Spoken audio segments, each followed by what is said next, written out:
Hey guys, how you doing? So today we're going to be talking about Horseshoe Lake, and I do apologize if my voice sounds nasally.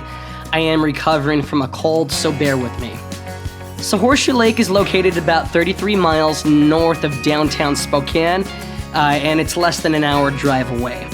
The lake itself does require a discovery pass to gain access to, and it does have a small boat launch if you want to launch off like a kayak or canoe or a small motorboat.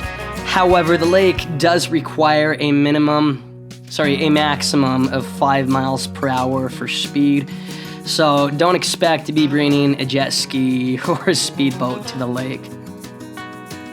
Now, the lake does offer fishing. According to the Washington Department of Fish and Wildlife, you can find rainbow trout, largemouth bass, yellow perch, sunfish, bullhead, lake trout, and a few other types of fish.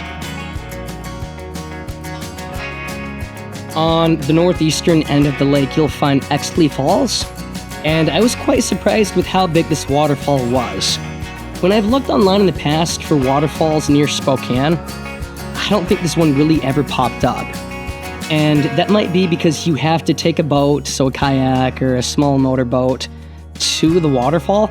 You can't gain access to it by walking to it or hiking to it. You do have to take a boat. One big thing I did notice about the lake is surrounded by private property. It doesn't matter where you go, you're going to see private property signs all around the lake, which makes it difficult to do any kind of exploring. Don't expect to get out of your kayak boat and start exploring the beach line, because you're probably going to be on private property. Horseshoe Lake is located 1,974 feet above sea level and covers 135 acres of property. Overall, it's a great lake to make a day trip to. It's not too far from Spokane, and it's a beautiful place to spend the day. I hope you guys have a great day. You take care.